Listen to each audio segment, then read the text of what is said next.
বেছিভাৰ কৰিম।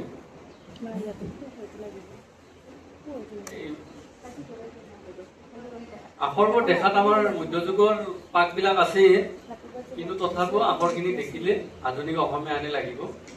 বা সাধাৰণতে আমাৰ যিটো গড়গয়া ষ্টাইলটো, এইটো তাৰমানে অলপ নিৰলংকাৰ বুলি কয়। নিৰলংকাৰ, বেছি অলংকাৰ নাথাকে, মানে পাক যেনেকে পাক খোৱা অলপমান বেছি ডিজাইনত লিখা এনেকুৱা নহয় আৰু চিম্পুল আখৰ।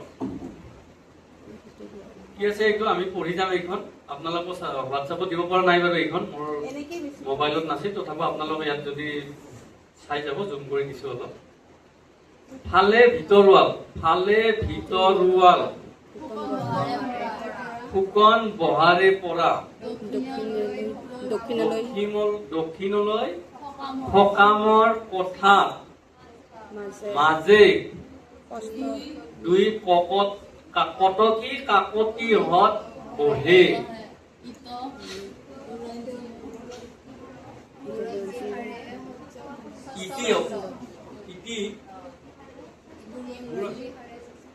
বুৰঞ্জী হাৰে ষষ্ঠ খণ্ড, বৰসবাহত মহন্তসকলক নিৰ্মালি লোৱা স্বৰ্গদেউ বৰচৰাত, মানে আমাৰ নিৰ্মালীৰ নামটো হাজিপাতত আছে দেই, বুজিছে নাই?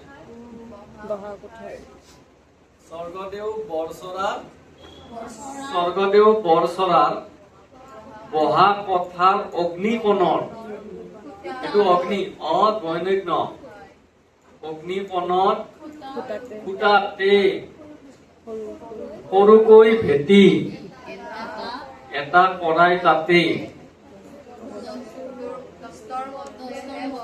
দস্তুৰ মতে বহে, মানে দস্তুৰ মত বহে।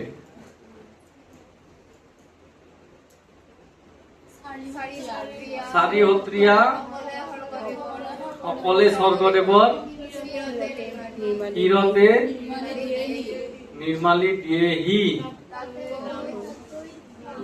তাতকৈ নাম সকলে হাতত দিয়ে।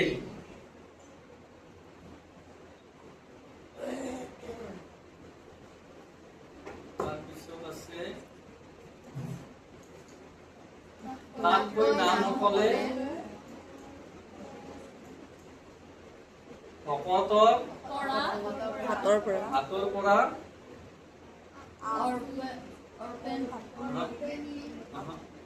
আপুনি নিৰ্মালীৰ শৰাই নিয়া নহয়, শৰাই নি আগবঢ়ায়।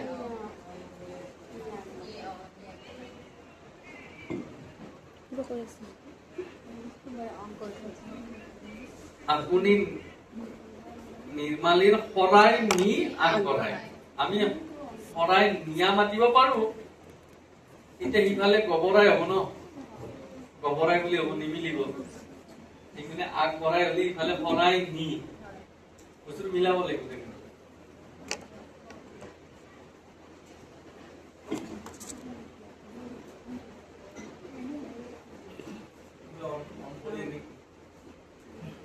Someone has unmuted his or her microphone. Kindly mute your microphone. আগবঢ়াই দিয়েহি স্বৰ্গদেৱে সেই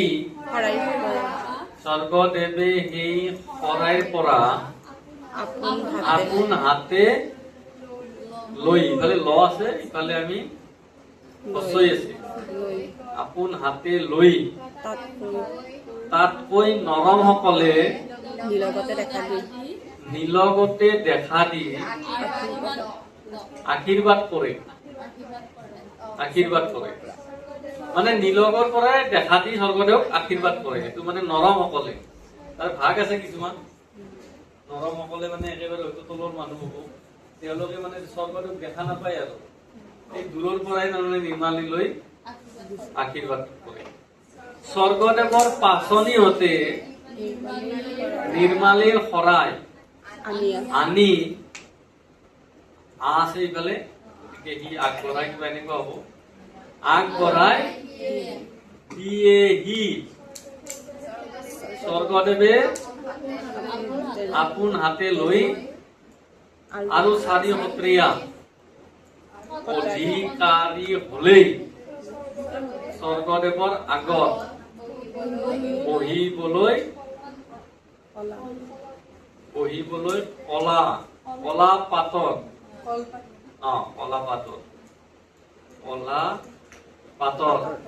ওপৰত বগা কামলি পায়। মানে কলা পাতৰ ওপৰত কিছুমান বগা কামলি পায়, মানে কিছুমান কাপোৰ এনেকুৱা কামলি, মানে এতিয়া হয়তো এই স্ত্ৰী মানে বেছি ভালকে জানিব কি কামলি, এনেকুৱা কিবা কাপোৰ টাইপ হ'ব আৰু ইয়াৰ পৰা গমেই পাই কিবা কাপোৰ টাইপ কামলি অন্তত বা তাইৰো হ'ব পাৰে কিবা এনেকুৱা লেংগুৱেজটো। মুঠতে বগা কামলি পায়, কিন্তু কলা পাতৰ ওপৰত পাৰি দিয়ে। ডেকা অধিকাৰী যোৰ কলা পাত পায়, পাতৰ ভাগ আছে আৰু যোৰ কলা পাত পায়। বৰচৰা ধলে উত্তৰ পূবৰ পৰা একথা সোমাই তাতে হাৰি পথতে, এইটো হাৰি মানে এই যে মুধুনা না, এইটো কি আছিল হৰে ৰং।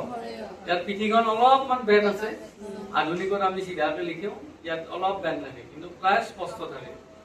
হাৰি পথতে, ইয়াৰ থটো ধুনীয়াকে নেজডাল তলৰ ফালে দি অলপ বেকা কৰি দিছে, মুধুনা থ। হাৰি পথতে আমি মোটামুটি চিনাকি হৈ দিছে নে নামবিলাক, এতিয়া দুদিন এইগিলা চৰ্চা কৰি থাকিলে নাপাৰা কিন্তু। আৰু এইটোনো কি ডাঙৰ আমাৰ নেজডাল, মইতো এতিয়া আমাৰ আধুনিকটোৱে পাহৰি গৈছো। এইবিলাক চাওঁতে চাওঁতে আধুনিকত থ ওপৰতে আছিল না তলতে আছিল পাহৰি গৈছো, এইটোহে মনত আহি থাকে মোৰ। মই আজিকালি অসমীয়া আখৰত ভুলে হয়, কীৰ্তনত এতিয়া হস্তিকা দেখি দেখি মই দীৰ্ঘকাৰে আছিল নে কি আছিল মোৰ ভুলে হৈ যায়। কাপোৰৰ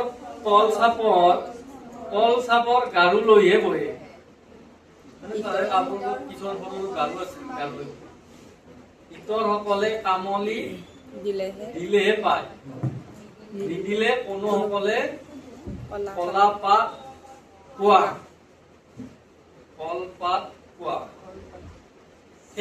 এইখন ইয়াতে কলপাত পোৱা। এইখন অসম বুৰঞ্জীহাট এতে লিখাই আছে, ইতি বুৰঞ্জীহাট 6ষ্ঠ খণ্ড।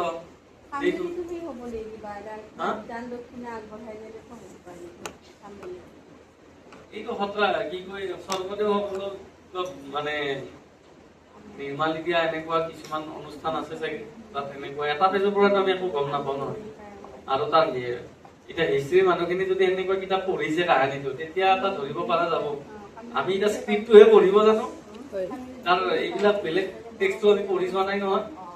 কিন্তু ডাইৰেক্ট ক'ব নোৱাৰি এটা পেজ চাই কি কথা লিখি, কিন্তু আমি এইখিনি পঢ়ি যিটো দেখিছো বা যিখিনি গম পাইছো তেনেকুৱাই আৰু স্বৰ্গদেউসকলৰ কিছুমান নিয়ম নীতিৰ কথা আছে ইয়াতে। মানে কোনে ক'ত আহি বহিব, কোনে আহি ক'ত নিৰ্মালি দিব, কোনখিনিত লগ পাব, এই ধৰণৰ কথা। পেজ কেইবাটাও থাকিলে আমি চৰ্চা কেইবাটাও কৰিব পাৰিলো হয়। মোৰ হাতত খাদ্য এটাই আছে, মানে হিষ্ট্ৰীৰ পুথি, আৰু সেই দুটাই আছিল। আৰু চাওঁ ৰ'ব ক'ৰবাত যদি আছে আৰু এটামান।